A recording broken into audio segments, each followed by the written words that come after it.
Bueno, muchas gracias, Horacio. Un placer estar aquí. Agradezco en principio al Ministerio de Justicia y los felicito por este evento, al doctor Gabino Tapia, a Ezequiel Jarvis, a Horacio Bueno, que han organizado este evento. Realmente es que se puede debatir y expresar ideas en forma plural. Bueno, después de las exposiciones tan claras de los panelistas y retomando un poco lo que empezó Eleonora con el cuadro de situación, estaba diciendo qué voy a decir si ya han explicado en forma impecable tanto el régimen de Brasil como el de la construcción, tanto Jorge como Marta, y me gustaría un poco hablar de algo que no se habló, hablar también del 245.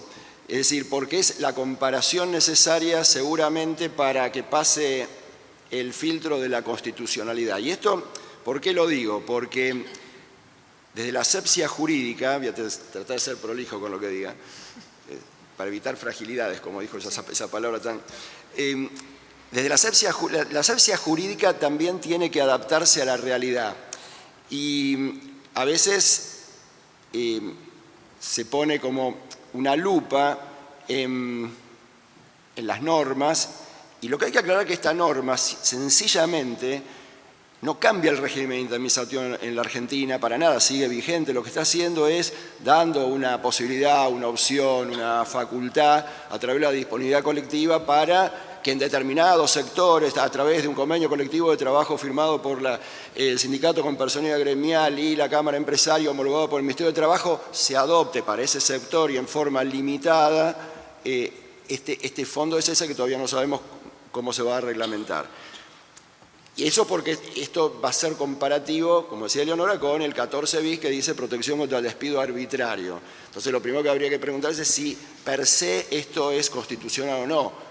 Bueno, parecería que constitucional es, lo que habría que discutir si les gusta o no les gusta, si tiene cuestionamientos. Son dos cosas distintas. Una cosa es que algo sea constitucional y otra cosa es que sea del gusto o no de quien lo analiza. Y hay que ir siempre a lo práctico, a lo que en definitiva le sirve a los empleadores y a los trabajadores, lo que genera empleo. Es decir, hablamos la otra vez de una nueva forma de proteger, porque declamar protección y que exista desprotección, bueno, lleva a las crisis de los sistemas. ¿Y qué pasó con las indemnizaciones en Argentina? Bueno, las indemnizaciones se fueron desvirtuando a través del tiempo. Si uno pregunta en la Argentina, ¿es alta la indemnización? La respuesta es no, enfáticamente no. Y ustedes me dicen, sí, es altísima. Momento, la indemnización en Argentina es el 245 del LST, nada más. Todo el resto son adicionales existentes por incumplimientos del empleador en determinadas circunstancias. Fíjense que las indemnizaciones en Argentina, históricamente, y lo contaba Eleonora, del año 34, el 45, el 74 con la 2744, es decir, la ley de contrato de trabajo, siempre fue igual, es decir, salario mensual por años de servicio, 245. Si nos vamos al año 75, máxima protección de los trabajadores, con la 2744 en su redacción original de Centeno, sin la reforma del 76, ¿cuáles eran las indemnizaciones en Argentina? Eran el 245, que no era el 245, pero digamos la indemnización por antigüedad, la sustitutiva de preaviso, la integración del mes de despido y las agravadas, maternidad, matrimonio, delegado gremial. Se terminó ahí. ¿Qué pasó con las indemnizaciones en el tiempo? En la década de los 90, del 91 al 2000, se incorporaron 9 rubros. Es raro esto. ¿Por qué? Porque en esa época llamada de flexibilización laboral se incrementan las indemnizaciones. El tema es que nadie quiso incrementar las indemnizaciones. Cada norma que se generó era por otra cosa. Y así apareció la 24.013 con el 8, 9, 10 y 15. Apareció el 1 de la 25.323, la 24.013 en el 91, el 1 de la 25.323 en el 2000. Esto conformaba el trabajo, las multas, las llamadas multas, que son indemnizaciones, sobre trabajo no registrado o mal registrado. Después el artículo 2 de la 25.323, también del 2000, sumado al 9 de la 25.013 del 98, el no pago en tiempo oportuno, la indemnización, fíjense que son temas que no hacen a la indemnización del despido, sino adicionales, y la 25.345 del 2000, que genera la sanción combinatoria del 80 y el 132 bis, y se conforman 9 rubros indemnizatorios. Y eso hace que, ante el incumplimiento reiterado de empleadores o la imposibilidad de cumplir con determinadas normativas, como quieran verlo, la indemnización, que era salario mensual o mejor remuneración mensual normal y habitual por año de servicio, fracción mayor de 3 meses, se transforma en un monto que excedía, de rubro que excedía lo que el legislador quería.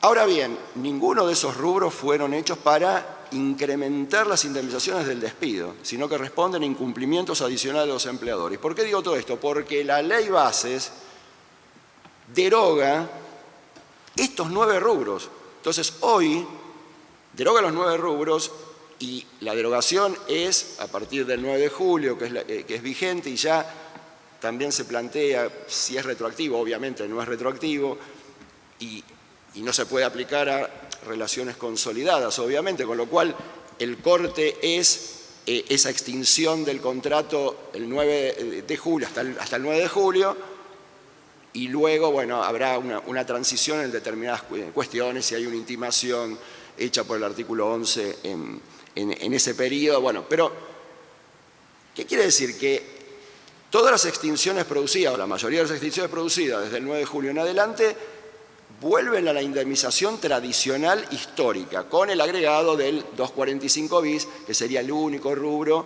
que se agrega, muy parecido, por cierto, al 11 de la 25.013, aunque más generoso en cuanto a la indemnización y más generoso también en cuanto a la enumeración taxativa de las causas de discriminación. Pero bueno, ese es otro tema.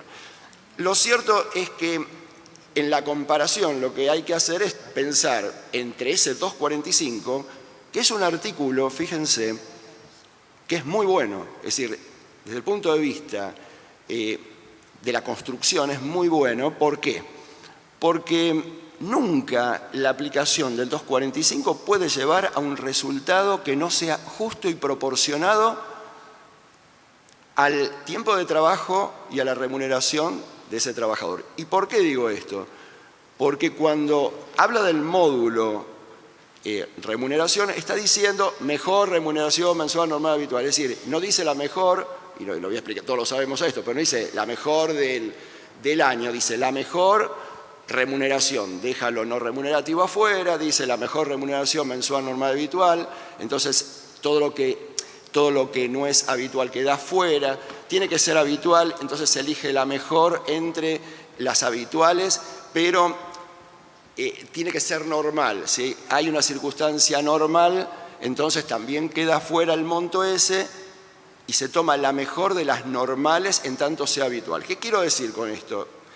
Que está totalmente acotado y limitado el tema de la remuneración, del rubro remunerativo, o sea, el módulo remunerativo, y nunca se puede disparar, no puedes multiplicarse por los años algo que sea, que puede llevar un resultado totalmente distinto al querido por el legislador. Y si esto fuera poco, tiene el tope, que después fue corregido por Bisotti. Ahora, por el fallo Bisotti con AMSA del 14 de septiembre del 2004. Pero, ¿qué quiero decir con esto? Que ese 245 podría ser objetado. Sí, algunos objetan y dicen, bueno, el piso es muy bajo, en el lugar de un mes debe ser 2 meses. Bueno, podemos hablarlo. El SAC, la incidencia del SAC sobre el rubro remuneratorio, bueno, puede ser que sí, puede ser que no. No tendría que tener tope, sigue siendo menor la discusión. Algún rubro no debería estar incluido, no pasa a mayores, pero el diseño es un diseño que hace previsible el costo del despido. Entonces, si nosotros partimos de este presupuesto, uno dice, ¿qué es lo que pasó en la Argentina con las indemnizaciones? Bueno, pasó que digamos, los adicionales generaron rubros, un monto final, digamos, que en muchos casos pudo ser excesivo. Y el otro tema el otro tema de las indemnizaciones son los intereses. Pero los intereses vienen de la mano de dos problemas más. Uno, la inflación en la Argentina, el proceso inflacionario permanente, porque si la inflación fuera 4%, los intereses, los que apliquen los jueces o las actualizaciones que apliquen los jueces sería relativo.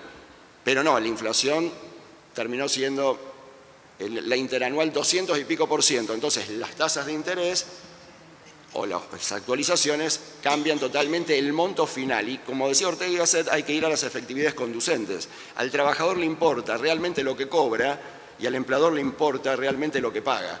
Entonces, también, ¿cuál es el otro problema de las indemnizaciones? La justicia. ¿Por qué la justicia? Porque los atrasos de la justicia hacen que el tema de los intereses se exacerbe totalmente. Porque no es lo mismo una diferencia de intereses en 1 o 2 años que en 5, 6 o 7 años. Hoy saben ustedes que un juicio laboral, y hablo en general en el país, tiene una duración de 5 años promedio. En algunas jurisdicciones más, en algunas menos, y dentro de una jurisdicción, en algunos tribunales o juzgados más y en otros tribunales y juzgados menos. Pero si un juez aplica una tasa de interés que da un resultado exorbitante por año, si son 7 años, el resultado va a producir una diferencia totalmente exorbitante. Entonces ya los valores están totalmente disociados de la realidad.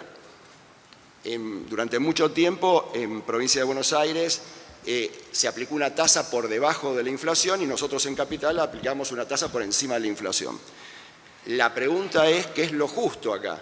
Y lo justo es que no haya un enriquecimiento ilícito para uno ni un perjuicio para otro, pero hay un piso que es, al margen de la disquisición doctrinal, el sentido común. El sentido común indica que si un trabajador fue despedido en un determinado tiempo y no le pagaron en ese determinado tiempo, no puede percibir 7 años después menos de lo que le hubiese correspondido 7 años antes, porque sería premiar la conducta de un empleador que ha despedido en forma arbitraria, ilícita y, en definitiva, premiar un acto antisocial, porque ha llevado a un trabajador a iniciar un juicio laboral, etc. Esto es claro, o sea que el piso es, bueno, no puede cobrar menos.